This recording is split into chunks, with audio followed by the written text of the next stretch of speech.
I discovered the truth about my stepmom's perfect smile. I remember the exact moment my father's new wife smiled at me, and I realized something was terribly, beautifully wrong. It was the kind of smile that felt like a promise and a warning wrapped together. And even at 12 years old, I felt the shiver of it settle deep under my skin. After my mother died, the world blurred, grief rearranged everything. Our house, my father, even the way sunlight felt when it touched my face. I used to sit in my mother's closet, wrapped in the scent of lavender and paper, pretending she'd only stepped out for a moment. Dad tried to help, but he moved through those months like a shadow of himself, and I learned quickly to keep my tears quiet. Then came Elise. She arrived in our lives like a perfectly timed storm. Elegant, warm, impossibly understanding. She remembered tiny things about me, like my favorite breakfast or how I collected old keys. She'd brush my hair with gentle strokes and say things like, "You're stronger than you know, Mia." For a while, I believed her. For a while, I wanted to. The first year was almost perfect, until I started noticing small changes. My mom's cookbook disappeared from the kitchen shelf.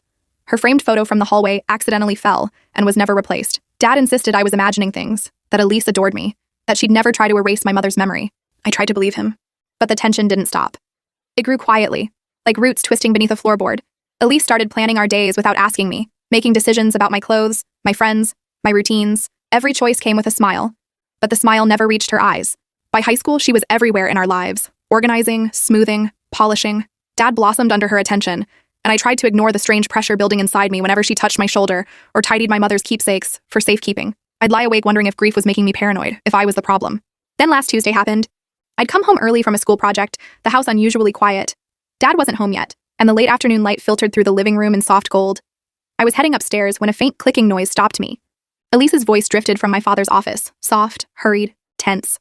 I shouldn't have listened, but something about her whispered tone made my stomach twist. When I stepped closer, she went silent. I waited nothing. She must have heard me because moments later she opened the door, her expression bright and smooth as porcelain. "Mia, I didn't hear you come in," but her breathing was uneven. That night I couldn't sleep. I kept thinking about the way she'd moved her hand behind her back, like she was hiding something. When Dad left for an early meeting the next morning, curiosity swallowed my fear. I went into his office. The room smelled like cedar and ink. Everything looked normal except the bottom drawer of the desk, slightly ajar.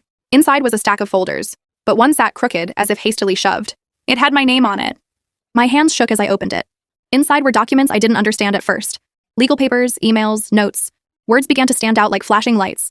Guardianship, asset restructuring, beneficiary transfer. My mother's handwritten letter, the one she left for me before she died, was tucked inside too, but the envelope had been opened and resealed. My throat tightened. Elise had read it. Before I could breathe, the office door clicked shut behind me. I turned. Elise stood there, her smile soft, knowing, almost tender. "You weren't supposed to find that yet," she whispered. In that moment, every suspicion I'd buried for years rose like a wave, crashing through me with a clarity that felt terrifyingly undeniable now. And then she said the words that changed everything. I can't include what happens next in this short video, but the full story is down below.